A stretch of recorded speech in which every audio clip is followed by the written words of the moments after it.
Queridos irmãos, queridas irmãs, prezados amigos, saúdo a todos com a graça e a paz do nosso Senhor e Salvador Jesus Cristo. Louvado seja o nome do Senhor. Uma alegria voltar a este canal para transmitirmos a palavra do Senhor.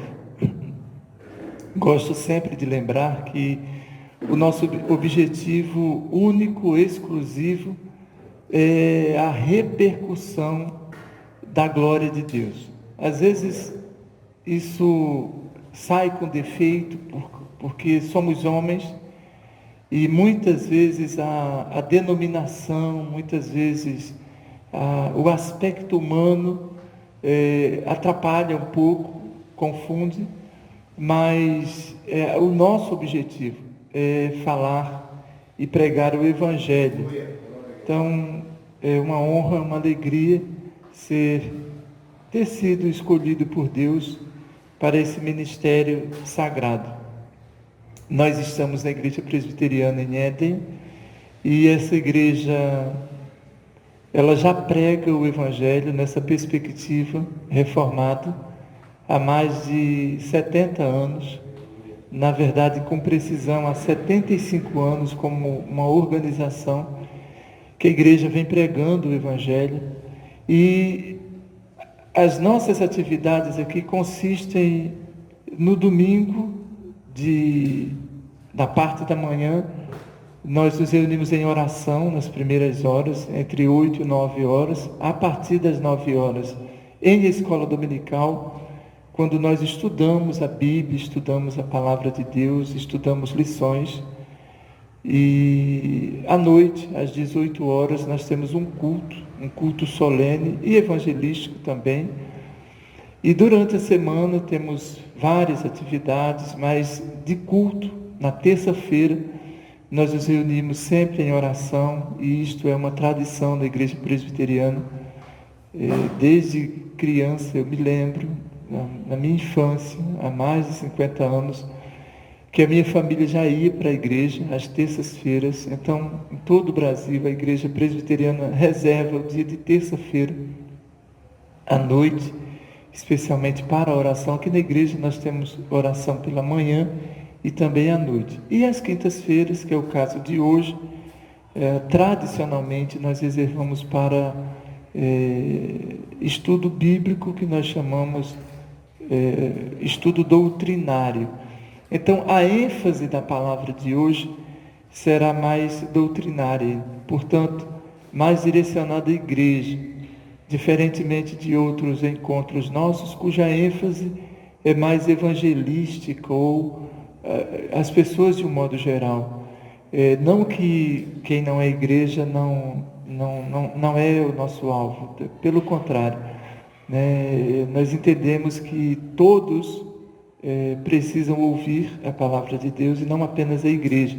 Mas a ênfase de quinta-feira é sempre a igreja, E à guisa disto, eu escolhi um texto que está numa dessas epístolas doutrinárias, na primeira epístola. Convido você aí na sua casa a abrir a sua Bíblia,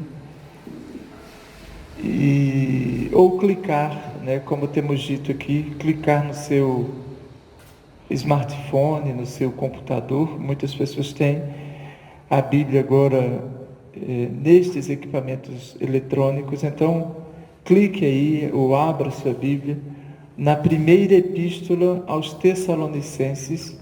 Primeira epístola aos Tessalonicenses. Nós vamos ler no capítulo 5. Primeira epístola aos Tessalonicenses. Nós vamos ler alguns versículos no capítulo 5. Então, repetindo, primeira epístola aos Tessalonicenses, capítulo 5, a partir do verso 12. Nós vamos ler do 12 até o 22, 1 Tessalonicenses 5, de 12 a 22.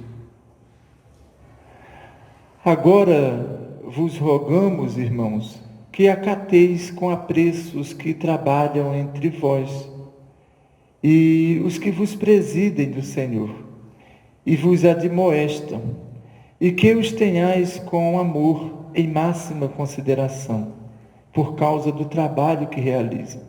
Vivei em paz uns com os outros. Exortamo-vos também, irmãos, a que admoesteis os insubmissos, consoleis os desanimados, ampareis os fracos e sejais longânimos para com todos. Evitai que alguém retribua ao trem mal por mal. Pelo contrário, segui sempre o bem entre vós e para com todos. Regozijai-vos sempre, orai sem cessar. Em tudo dai graças, porque esta é a vontade de Deus em Cristo Jesus para convosco. Não apagueis o espírito, não desprezeis as profecias, julgai todas as coisas, retende o que é bom, abstende-vos de toda forma de mal. Louvado seja o nome do Senhor. Irmãos, amigos, ouvintes da palavra do Senhor, eu saí ontem da minha casa para ir ao mercado e o fiz a pé. Andei por algumas ruas nas proximidades da minha casa e durante a minha caminhada até o mercado eu passei à porta de alguns estabelecimentos que estavam lacrados, assim, fiquei impactado com as cenas que eu vi, salões não apenas fechados, salões de beleza não apenas fechados, mas literalmente desmontados. Levei um susto, um salão próximo à minha casa, inclusive que eu usava eventualmente, fechado. Mas assim, de tantas coisas que eu vi fechadas, tantos estabelecimentos, um segmento me chamou a atenção. Os clubes. Eu passei a porta do clube Monte Sinai, na São Francisco Xavier. Passei a porta do clube municipal, ali na Doc Lobo. Passei a porta do Tijuca Tênis Clube, que fica lá próximo à Praça Sanspen. E na volta eu passei em frente ao clube Associação Atlética Tijuca, que também fica ali na Barão de Mesquita.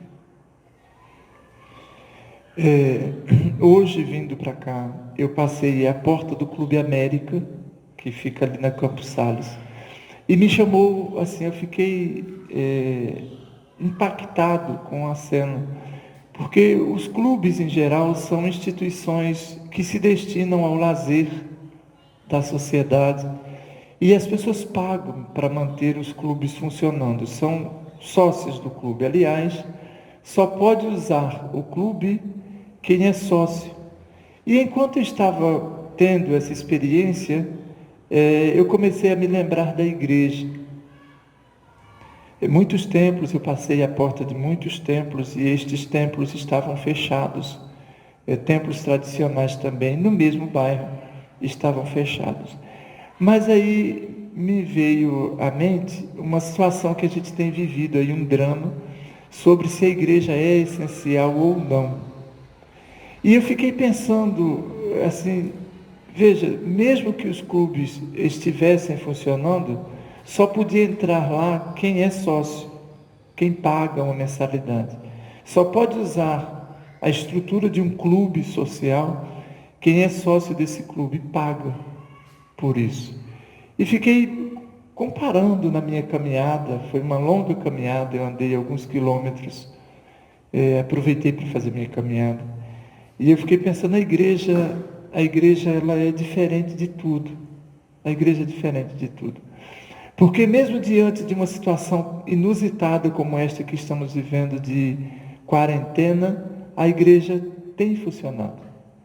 Não presencialmente como nós gostamos, mas a igreja tem estado nas casas, através das redes sociais, os pastores, os líderes da igreja, a igreja de um modo geral, tem se esforçado para cumprir o seu papel na sociedade. Veja, temporariamente, muitas instituições não estão podendo cumprir o seu papel neste mundo. Um exemplo destes, como eu disse, são os clubes. Nós estamos, por determinação, por força da lei, proibidos da aproximação.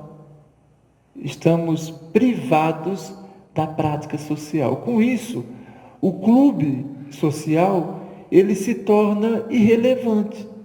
Você não pode usar a piscina, você não pode usar a quadra, você não pode usar o campo, você não pode usar a academia, você não pode usar o salão de danças do clube, você não pode usar os espaços de convivência dos clubes sociais.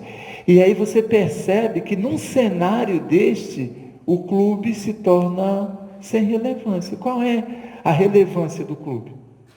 Se a ordem é o distanciamento social, então não há porquê.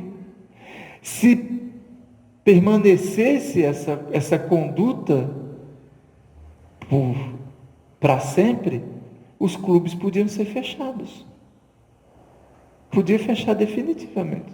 Qual seria a finalidade do clube? Agora veja, e a igreja?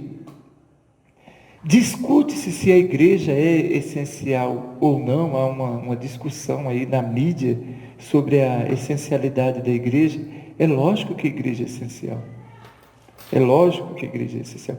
Eu vou falar daqui a pouco sobre umas recomendações à igreja, mas eu quero, desde já, dizer aos irmãos que estão em casa, alguns que estão aqui, comigo aqui, eu quero que você entenda que o salão pode fechar. Eu preciso que você entenda que muitos segmentos da economia atual não são essenciais, mas a igreja é essencial.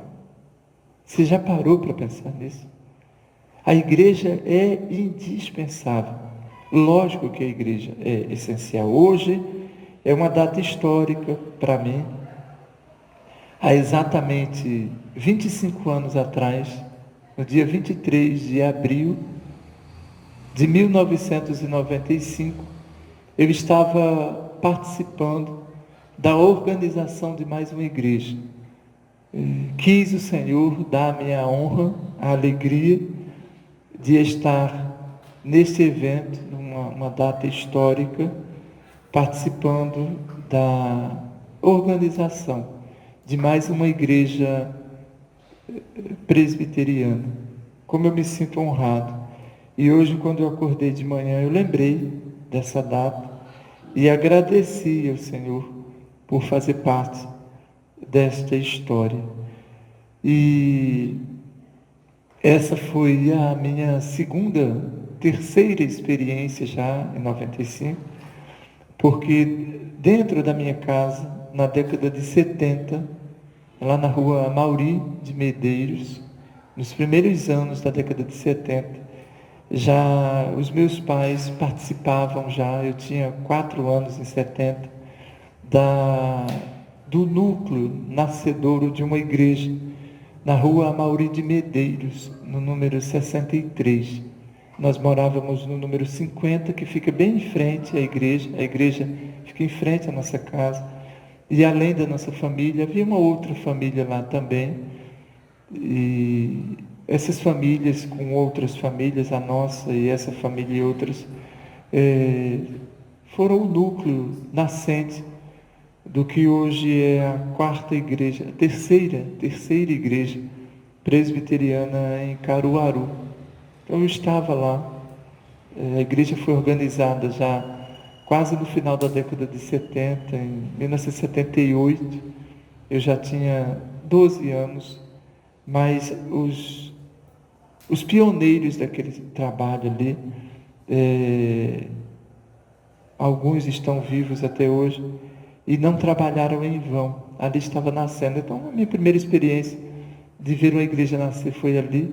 Posteriormente, eu tive uma experiência também na década de 80, já aqui no Rio de Janeiro, em São João de Meriti, na região do Parque Araruama, das Pedrinhas, onde está lá hoje a igreja presbiteriana, lá no bairro das Pedrinhas, ali próximo ao Parque Araruama. Depois tive essa experiência lá na Ilha do Governador e mais recentemente eu voltei a viver essa experiência já na condição de pastor aqui na nossa região.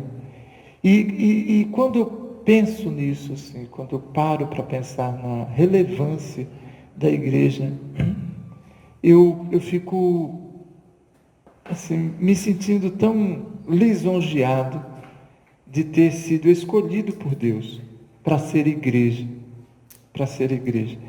E ser igreja, irmãos, amigos, ouvintes, faz muita diferença. Por isso eu quero fazer algumas recomendações à igreja que tem vivido e enfrentado esses tempos de quarentena.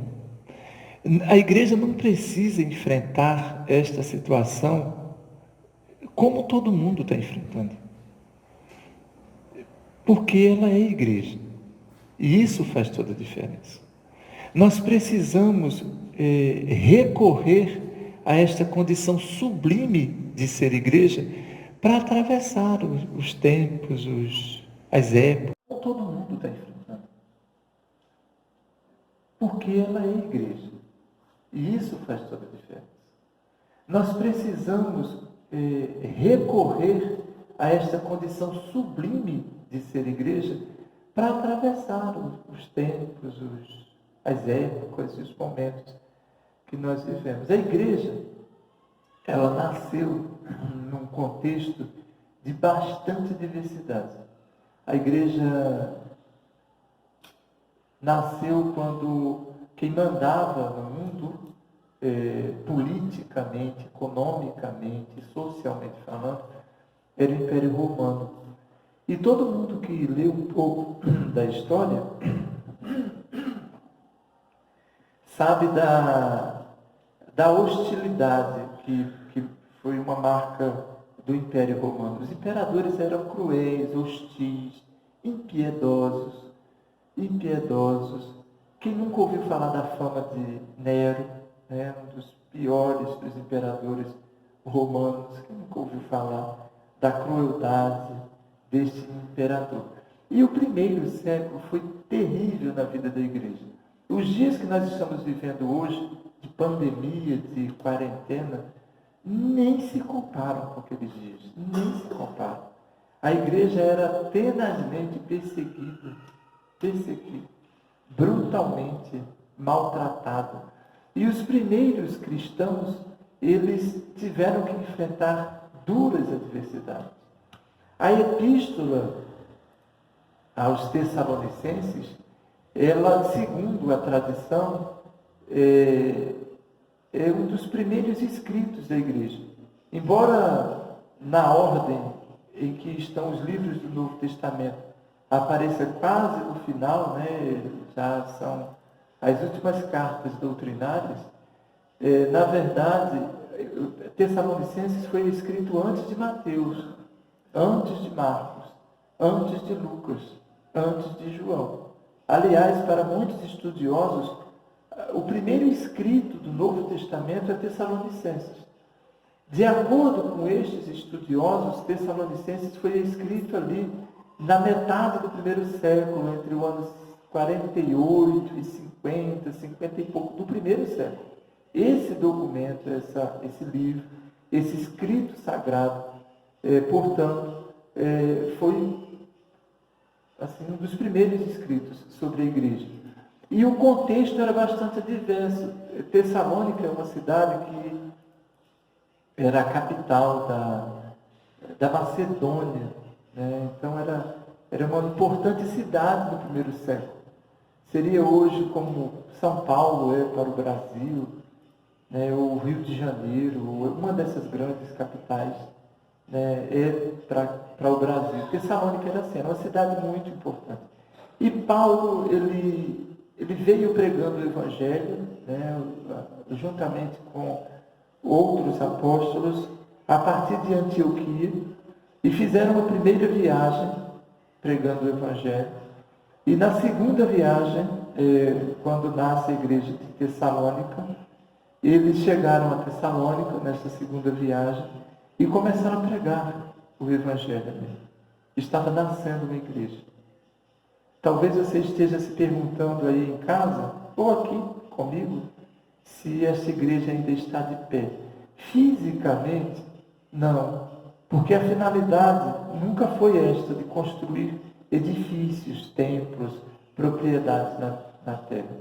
Mas eu posso dizer para você que essa igreja, sim, ela continua de pé e há de continuar até a vinda do Senhor. E ela se espalhou por todo o canto, chegou inclusive aqui. Nós somos herdeiros dessa mensagem que foi pregada lá.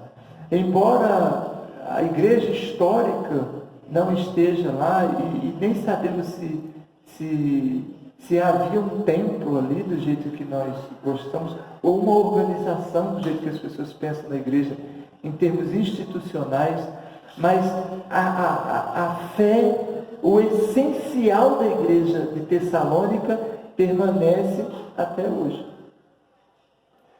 E Paulo, o apóstolo, ele começou essa epístola elogiando essa igreja. Recentemente eu preguei aqui na nossa igreja uma série de sermões sobre esta saudação inicial, quando Paulo diz assim: damos sempre graças a Deus por todos vós. E eu coloquei um tema no sermão: graças a Deus pela igreja. Graças a Deus pela igreja. Eu queria que você nunca esquecesse disso. Aprenda a dar graças a Deus pela igreja. E a igreja em Tessalônica, Paulo agradeceu porque nela se operava a fé, pela operosidade da vossa fé, pela abnegação do vosso amor, pela firmeza da vossa esperança. Está vendo? Lá no primeiro século, quando tudo era contrário à igreja, quando havia quando as circunstâncias eram tão adversas quanto são hoje, ou muito pior, graças a Deus, porque há um grupo, há uma comunidade onde a fé prevalece, onde a fé opera.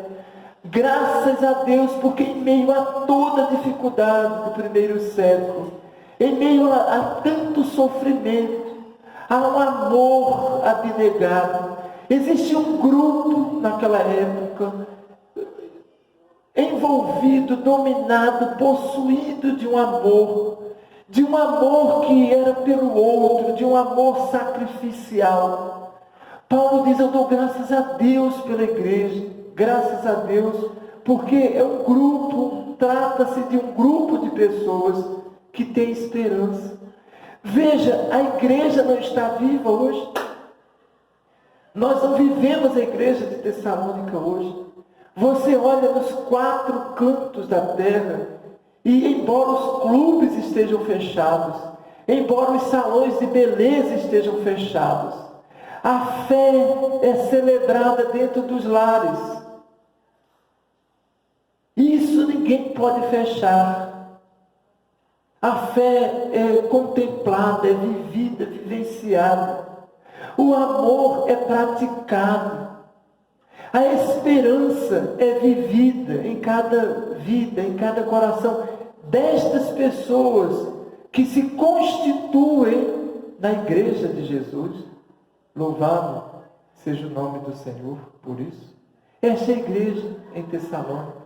Uma igreja modelo, uma igreja exemplar, uma igreja que em meio a todos os sofrimentos pregava o Evangelho.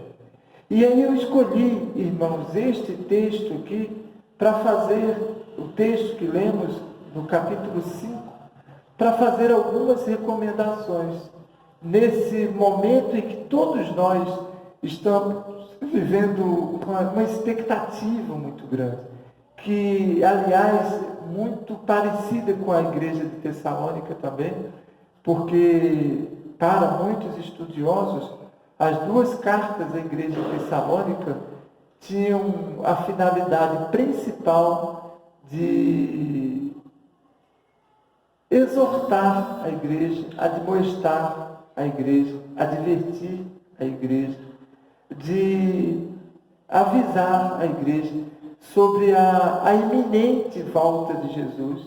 Então, as cartas à igreja em Tessalônica tratam deste assunto.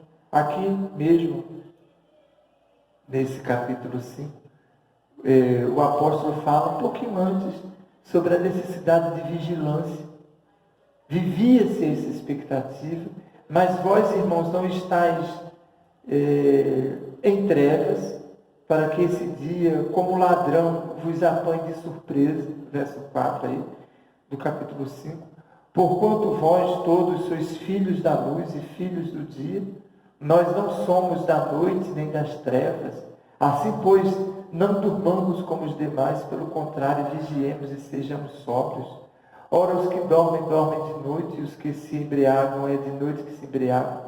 Nós, porém, que somos do dia, sejamos sóbrios, revestindo-nos da couraça da fé e do amor, e tomando como capacete a esperança da salvação, porque Deus não nos destinou para a ira, mas para alcançar a salvação, mediante nosso Senhor Jesus Cristo, que morreu por nós, para que, quer vigiemos, quer durmamos, vivamos em união com Ele. Consolai-vos, pois, uns aos outros, edificai-vos reciprocamente, como também estáis fazendo. Então, a carta, ela foi escrita nesse ambiente de expectativa da vinda de Cristo, como se vive hoje. E é interessante que essa expectativa sempre ressurge quando as circunstâncias são de adversidade. Eu tenho ouvido muitas pessoas falando sobre o tema da parousia, da vinda de Cristo. É lógico que o Senhor pode voltar a qualquer momento e deve voltar a qualquer momento. Os sinais que vivemos indicam essa proximidade do fim. Mas vejam, estes sinais, eles estariam presentes, é lógico, como o Senhor mesmo disse, no ambiente da volta, na expectativa da volta. E lá no primeiro século também eles viveram essa expectativa, o que nos deixa alertas acerca disto, para que esse dia não nos apanhe de surpresa. Como ele mesmo diz aqui no começo do capítulo 5, irmãos, relativamente aos tempos e épocas, não há necessidade de que eu vos escreva. Não tem necessidade disso, pois vós mesmos estáis inteirados com precisão daquele dia, que aquele dia do Senhor vem como ladrão de noite.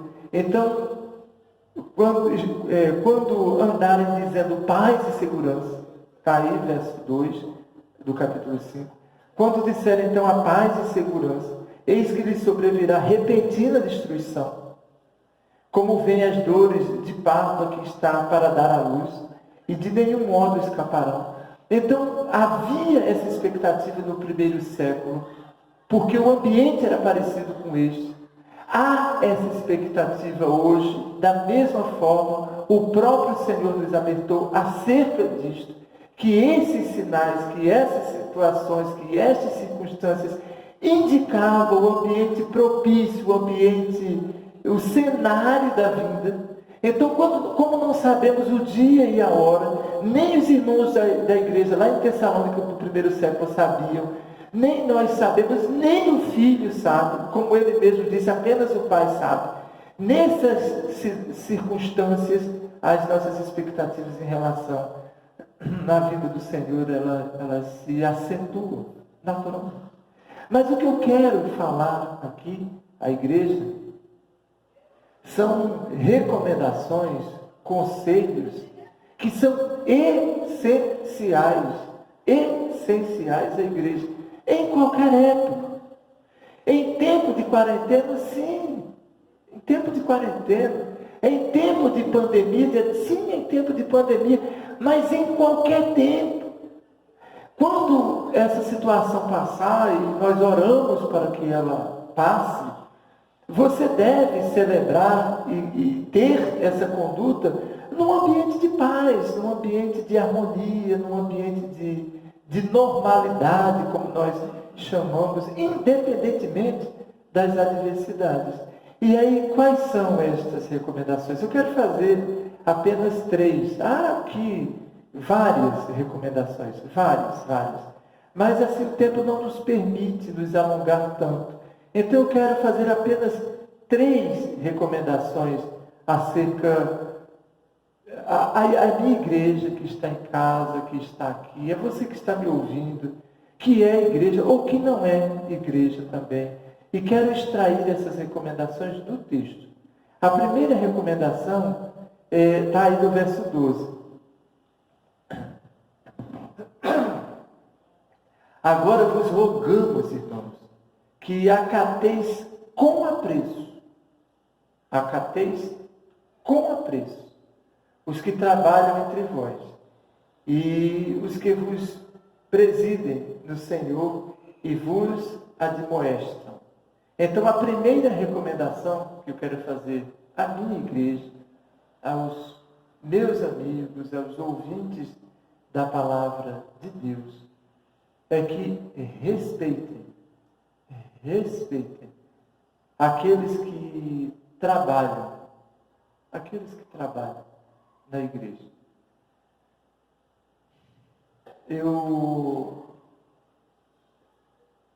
Como eu tenho dito sempre nas minhas falas, eu cresci no ambiente da igreja. E antes de ser pastor, eu tive pastores na minha vida. E uma coisa que me assusta é a forma, muitas vezes, desrespeitosas como as pessoas tratam aqueles que trabalham na igreja. Falo isso com muita tristeza. Veja, eu sei que o clube tem o seu valor e a sua importância, principalmente quando está funcionando. Né? E fico admirado. E não tem nada demais nisso, é apenas um dever. Como as pessoas respeitam as pessoas que trabalham no clube. A pessoa que trabalha na portaria do clube, que deve ser respeitada, dignificada. A pessoa que toma conta da piscina, essa pessoa que abre a piscina, fecha a piscina, põe cloro, limpa. Enfim, os professores que trabalham lá, que dão aula nos clubes. Enfim, o quadro de funcionários. São todas pessoas dignas de respeito. E devemos respeitar. São pessoas que trabalham. São pessoas que presidem. São pessoas que admoestam lá no clube. Que corrigem. Admoestar é corrigir. Admoestar é evitar os desvios. Então, há condutas a serem observadas no clube. Mas e quando se trata da igreja? Quando se trata da igreja? Por que nós devemos respeitar, pastor, aqueles que trabalham na igreja? Eu vou dizer 4 motivos negativos pelos quais não devemos. Não são os motivos pelos quais devemos respeitar os que trabalham. Nós não devemos respeitar as pessoas que trabalham, primeiro, pelo nome. Porque a pessoa é da família tal, tem o sobrenome tal, porque a pessoa, enfim, não é por esse motivo. Não devemos respeitar. Por que a gente deve respeitar o pastor ou a pessoa que trabalha lá? É por causa do nascimento? Não. Outro motivo, porque essa pessoa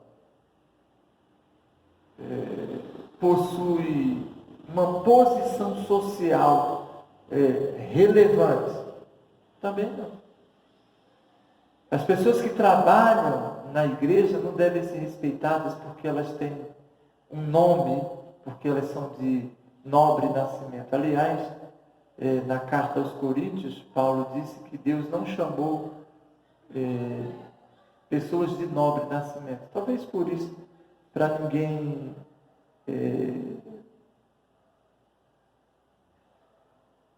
se vangloriar. Porque eu sou da família tal. Não é. Não é pelo nascimento, não é pela posição social, não é pelos dons naturais que a pessoa tem e nem pelos dons espirituais. Porque as pessoas que trabalham na igreja têm dons que são próprios para isso, que eles foram dados para isso. Nós devemos respeitar quem trabalha na igreja pela tarefa que a pessoa executa. O trabalho da igreja é um trabalho incomparável. O que está sendo feito aqui, e algumas pessoas estão aqui trabalhando, uma pessoa abriu o portão, outra pessoa recepcionou os irmãos à porta. Há uma estrutura que dá muito trabalho, eletrônica, que tem sido capitaneada pelo diácono Jufre. São pessoas que trabalham. Esse trabalho, o trabalho que o diácono faz à porta da igreja, o trabalho que o presbítero faz na igreja, o trabalho que o corpo técnico faz, aqueles trabalhos que não aparecem, que não são muito falados, este trabalho, irmãos, amigos, ouvintes da palavra de Deus, devem ser respeitados. A palavra que ele usa aqui é apreço. Agora vos rogamos. Paulo está escrevendo aos Tessalonicenses quem era a igreja e quem não era, porque muitas vezes as pessoas pensam que o escrito às igrejas aos Tessalonicenses destina-se apenas àqueles que eram crentes.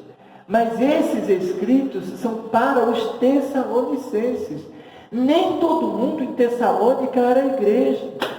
Mas ele está escrevendo aos Tessalonicenses. Moradores de Tessalônica, moradores de São João de Meriti, de Duque de Caxias, moradores de Nova Iguaçu, de Mesquita, de Belfor Roxo, moradores do Rio de Janeiro, da cidade do Rio de Janeiro, moradores de Caruaru, de onde você estiver me ouvindo, de qualquer parte do mundo, tratem com apreço aqueles que trabalham entre vós na causa da igreja, na causa do Evangelho. Você que talvez não entenda a igreja, muitas pessoas não dão importância à igreja, não dão valor à igreja, mas veja, a palavra de Deus que vem ao nosso encontro nessa hora trate com apreço as pessoas que trabalham.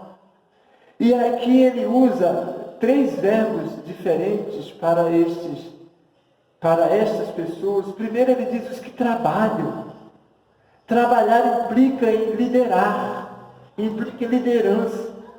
E eu que faço parte desse processo, irmãos, eu sei o quanto é difícil liderar a igreja, como as exigências sobre os que trabalham, sobre os que lideram, são maiores, mais intensas, mais elevadas.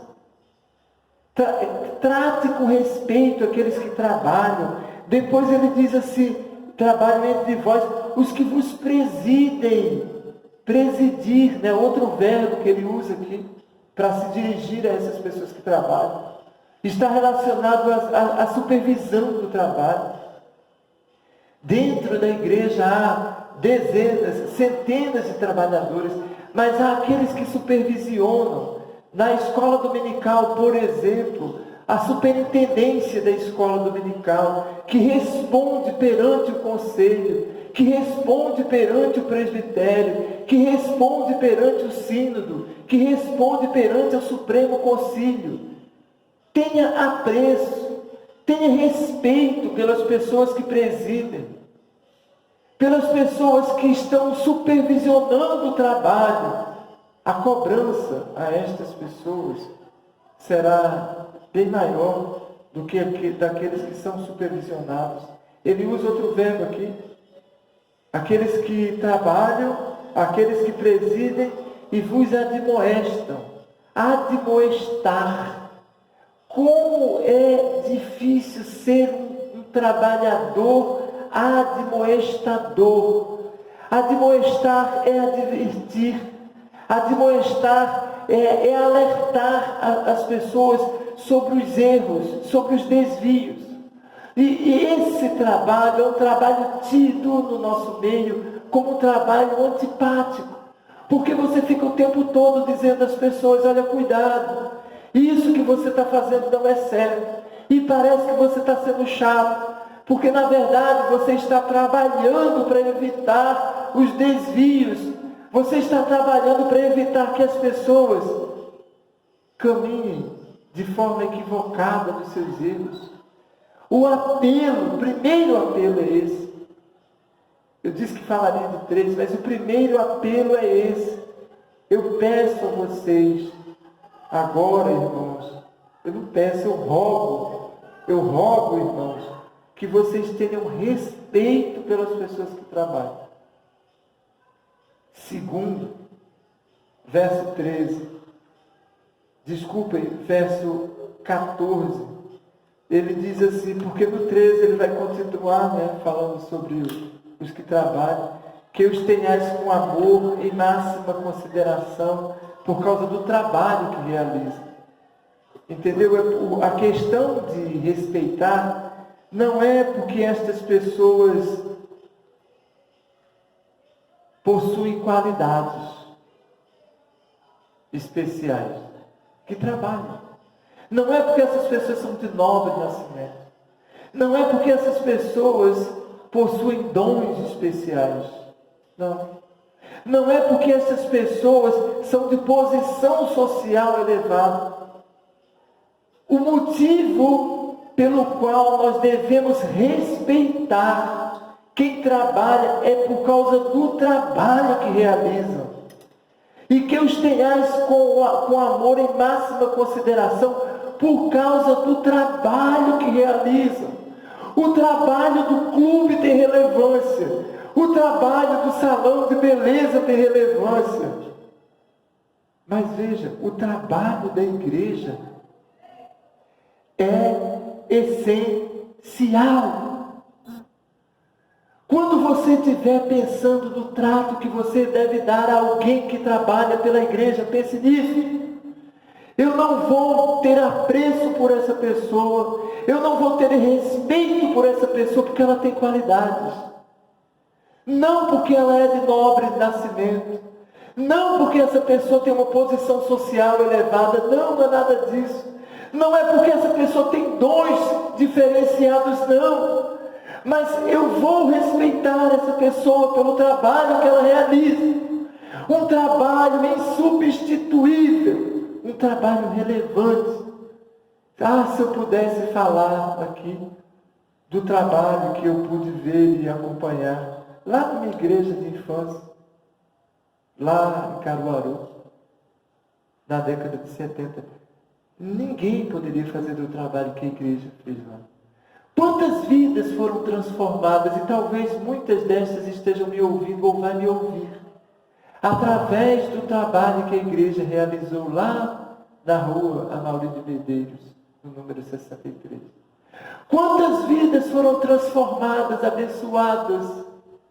Quantas transformações aconteceram através do trabalho lá na igreja presbiteriana do Parque Tietê, que eu vi nascer? Quantas vidas foram transformadas, convertidas, restauradas? Quantos lares foram recuperados? Quantas famílias restauradas através do ministério da igreja presbiteriana no Jardim Guanabara? Quantos homens, quantas mulheres perdidos, desorientados, adoecidos e foram alcançados pelo poder do Evangelho daquela igreja aqui onde nós estamos. há mais de 80 anos, tem uma pessoa aqui entre nós, um irmão que foi salvo pelo ministério dessa igreja, que desde o dia 15 de dezembro de 29 anos atrás, ele se converteu nessa igreja. 1991, 15 de dezembro, a data do batismo dele. Eu vi o documento da certificação do batismo dele nessa igreja. No dia 15 de dezembro de 1991, uma vida que estava perdida, sem rumo, sem direção. E o ministério desta igreja alcançou essa vida, que foi transformada. Quantas vidas? Glória a Deus por isso. Então não é pela qualidade dos trabalhadores, não é pela sua posição social, não é pelos seus dons naturais e espirituais, não. Mas como o texto diz, por causa do trabalho que realizam. Ninguém pode fazer esse trabalho, só a igreja. Então esta é a primeira recomendação. A recomendação que nós respeitemos os que trabalham na igreja. A segunda recomendação está aí no verso 14. Exortamo-vos também, irmãos, a que admoesteis os insubmissos.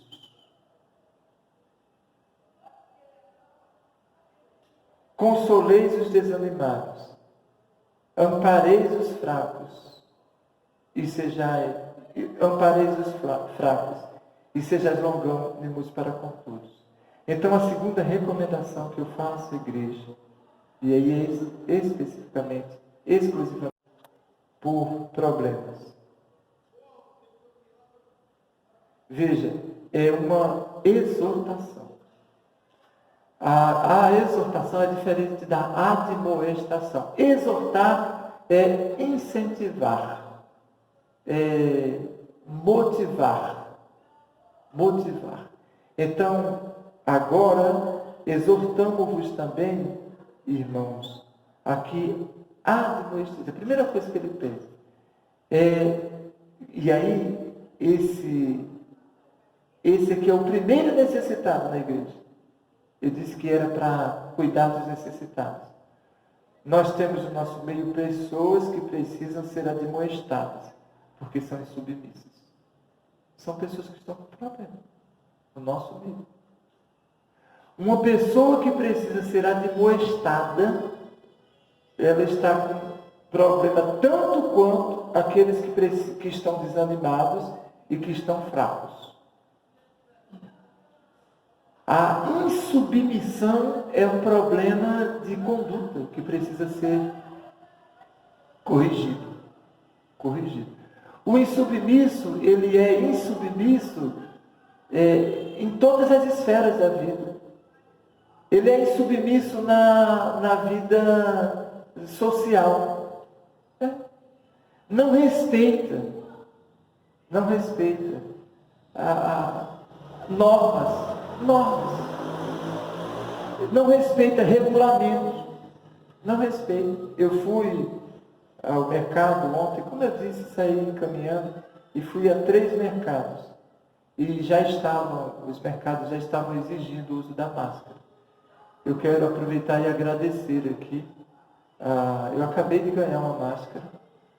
As que eu comentei daqui do púlpito que uma irmã, gentilmente ouvindo a nossa pregação, ela mandou algumas máscaras para que eu pudesse distribuir com as pessoas que eu dou assistência.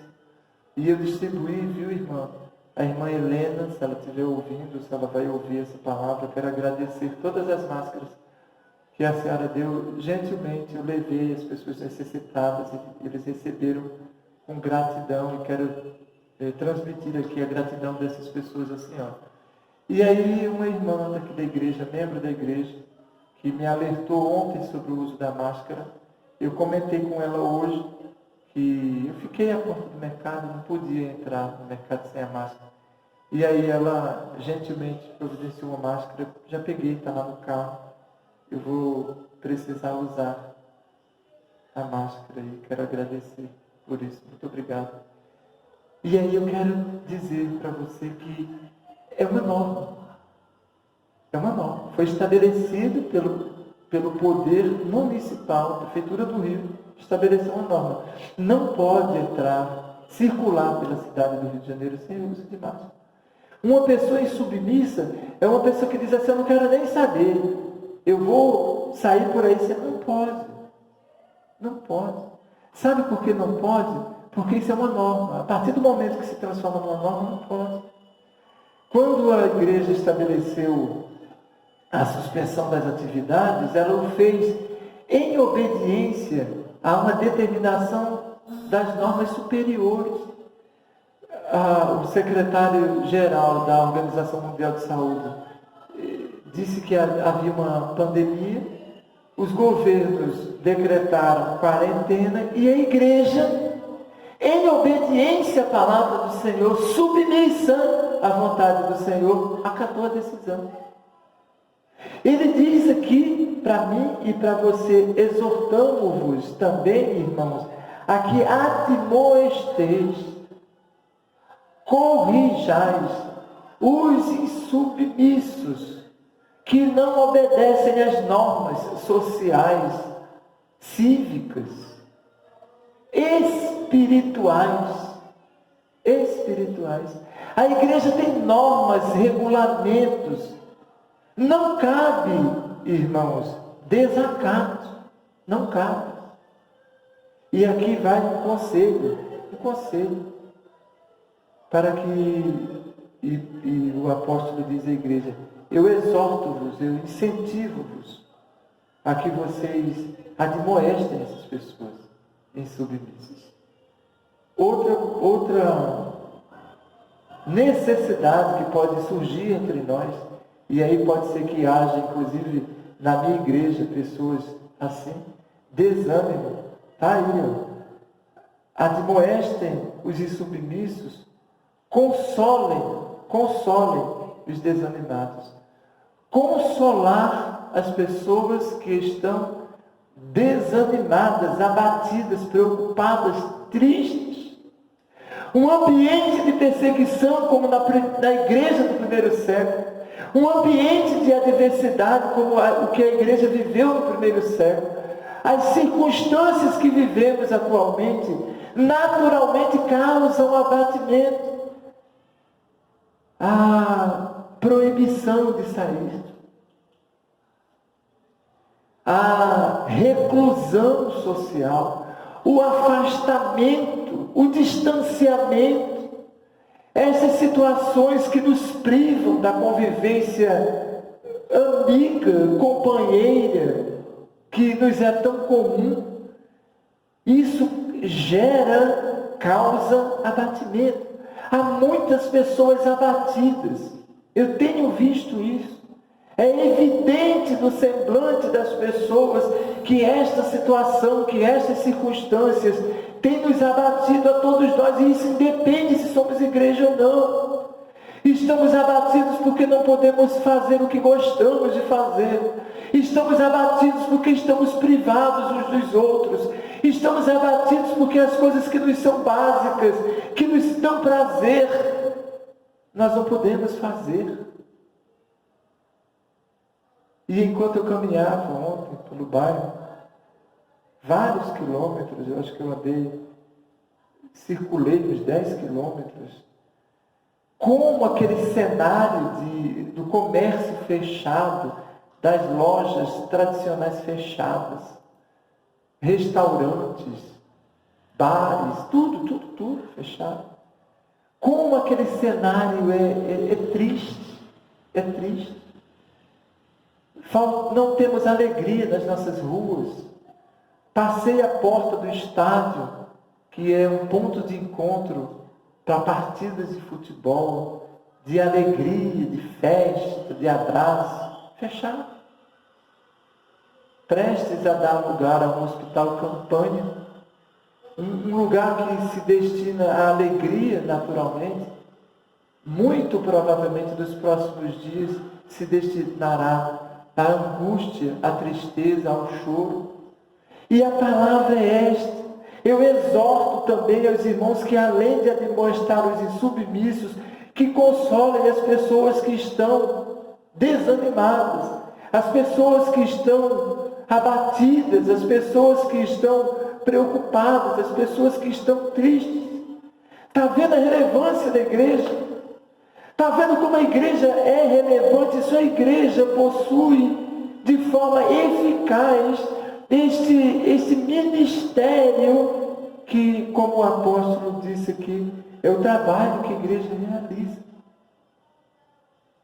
Então eu faço um apelo à minha igreja, pega o telefone, pega esses canais aí de internet e trabalha para socorrer os abatidos, para consolar, como o texto diz, os abatidos. Quero aproveitar a oportunidade e louvar ao Senhor pelo trabalho eficiente que o Ministério de Visitação da nossa igreja tem realizado. Conversei ontem e hoje com várias irmãs que, numa situação de normalidade, nós saímos em grupo para consolar os abatidos presencialmente.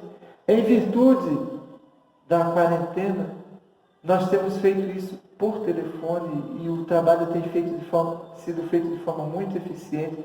Eu sugiro que sirva de inspiração para outras pessoas também. Outro grupo aqui que ele recomenda, que ele inclui no grupo das pessoas que estão necessitadas e que são objetos, devem ser objetos do cuidado da igreja, são as pessoas fracas. Consolem os desamparados e amparem as pessoas fracas. Esse ser fraco, ele se aplica em várias esferas da vida. Uma pessoa pode ser fraca, independentemente de qualquer coisa fisicamente. Tem uns que são fisicamente mais fortes, que adoecem menos. Tem outros que são vulneráveis fisicamente. Qualquer mudança de clima, a pessoa fica doente.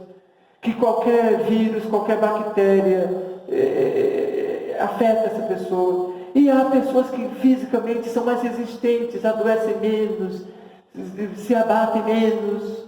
Isso acontece também, essa fraqueza se aplica também na questão moral. Muitas pessoas são fracas moralmente.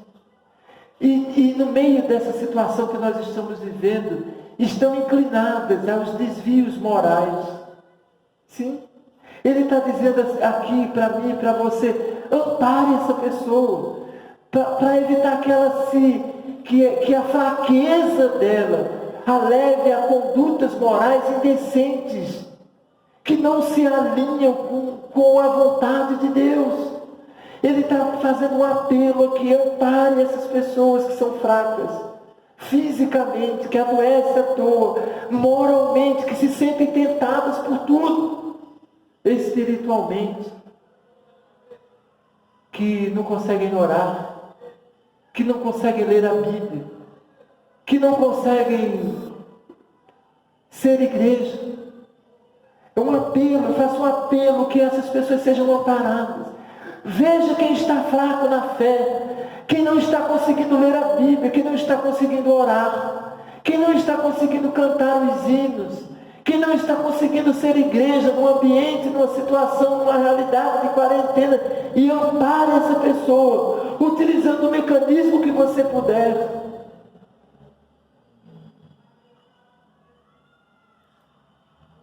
Por misericórdia, nasci dentro da igreja, do seio da igreja, e tive a alegria, a honra de viver a época de ouro da igreja, para mim, né, Antônio? As décadas de 70, de 80, antes dos movimentos que começaram no final da década de 70 na igreja, fenômenos religiosos que aconteceram. E essa semana fiquei, desde segunda-feira, ouvindo músicas de Feliciano Amaral e Luiz de Carvalho. Ouvi quase que a coleção toda deles. Porque eu ouvia isso quando eu tinha 1 ano, 2 anos, 3 anos, 4 anos. E sei cantar a maioria das músicas. E agora com esses recursos eletrônicos, ficou ótimo, porque você só digita lá a música e eu fiquei me deliciando. E enquanto eu estava me deliciando, eu me lembrei dessa palavra: ampare os fracos, aqueles que não conseguem celebrar a fé em Jesus em tempos de quarentena. E por fim, eu disse que eram 3 as recomendações. Então a primeira, respeito para com o trabalho. A segunda, cuidado com os necessitados, que são os insubmissos, são os desanimados e os fracos. E por fim, para encerrar, aí mesmo no verso 14, ele diz assim: e sejais longânimos para com todos. Então, primeiro, respeito para com os que trabalham.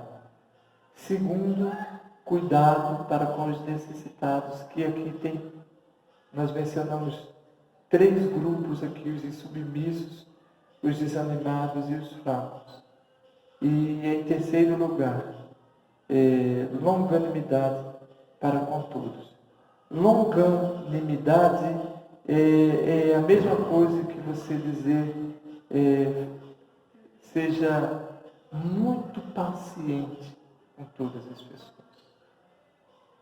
O que se espera nestes dias de quarentena, irmãos, igreja que está me ouvindo, amigos, você que está me ouvindo, é que o exercício do fruto do Espírito, porque a longanimidade é um fruto do Espírito, seja mais efetivo do que nunca. Que a sua paciência, que a sua tolerância, que a sua bondade, que a sua gentileza, que o seu amor, que todas as virtudes que são virtudes do Espírito de Deus transbordem na sua vida, como o apóstolo Paulo diz, escrevendo a Timóteo, a partir do encontro que ele teve com Jesus. Ele diz que o encontro dele com Jesus foi tão intenso, foi tão imenso, foi tão incrível, que transbordou a graça. Verso 14 aqui da primeira epístola: eu sou grato para com aquele que me fortaleceu, Cristo Jesus.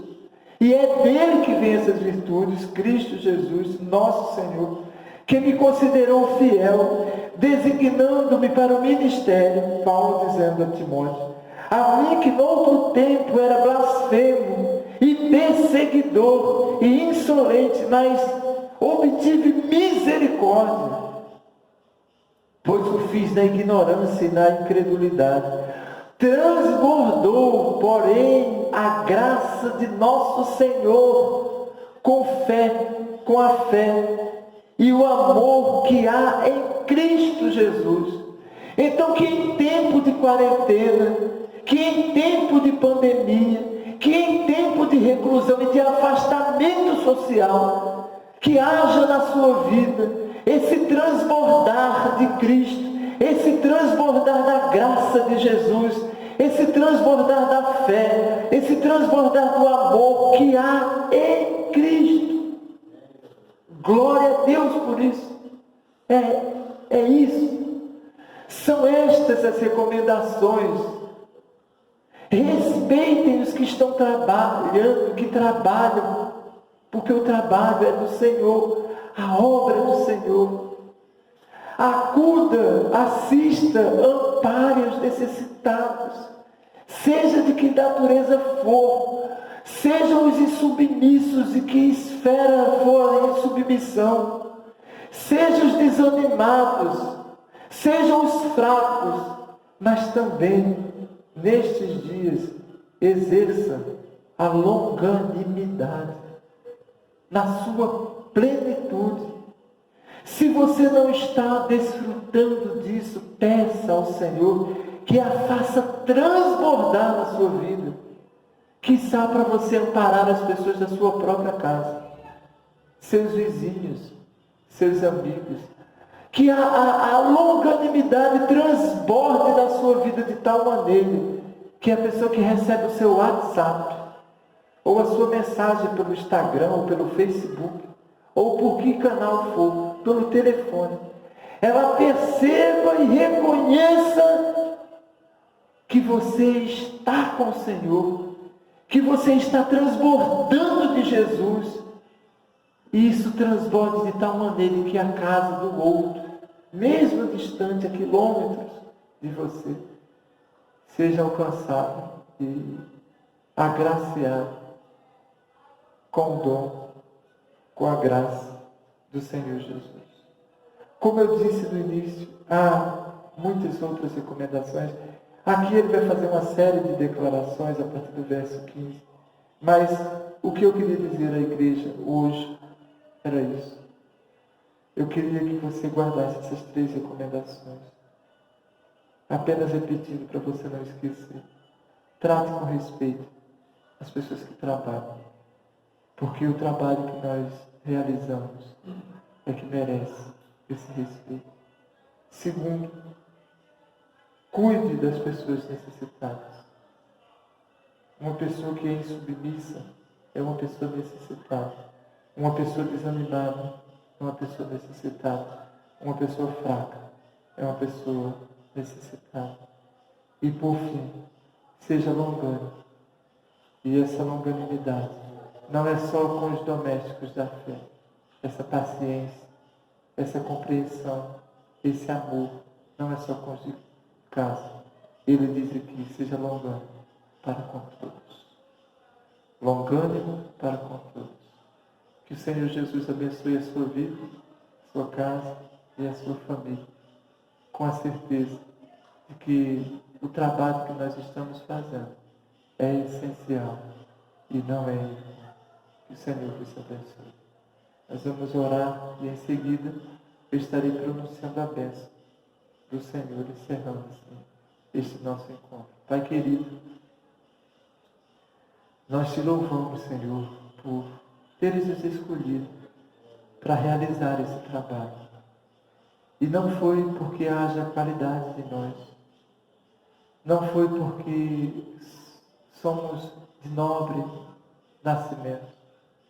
O Senhor não nos escolheu porque haja dons naturais ou espirituais em nós.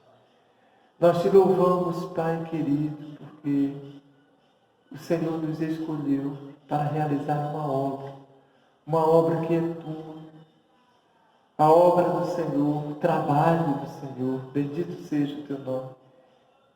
Desperta a igreja, Senhor, desperta os homens, desperta todos a que respeitem os que realizam este trabalho e o façam por temor a Ti, para a glória do Teu nome. Sim, Senhor, desperta a igreja para cuidar, para amparar, para assistir, para socorrer aos necessitados, aos que necessitam de correção porque são insubmissos, aos que necessitam de cuidado, Senhor, de consolo porque estão desanimados, aos fracos, Senhor, aos que são fracos e estão sujeitos aos desvios. Senhor, abençoa a tua igreja com a bênção, Senhor, da longanimidade, da paciência, da tolerância, da compreensão para com todos. Abençoa-nos nesses dias de reclusão, nesses dias de quarentena, nesses dias de adversidade, que a tua unção esteja sobre nós para nos revigorar, como aconteceu lá no primeiro século com a igreja em Tessalônica, que se dê com a igreja hoje também. Ouve, Senhor, a nossa oração e ordena sobre nós a tua bênção, para o louvor e para a glória do nome de Jesus, nome através do qual nós oramos a Ti, em nome de Jesus. Amém, Senhor. E agora, igreja, amigos, queridos, ouvintes da palavra de Deus, permanecei em paz, que a graça do nosso Senhor e Salvador Jesus Cristo, que o amor eterno de Deus, o nosso Pai, a comunhão e as consolações, o fruto do Espírito Santo, repousem, irmãos, irmãs, amigos, sobre cada um de vós, e assim permaneçam, desde agora e para sempre. Amém.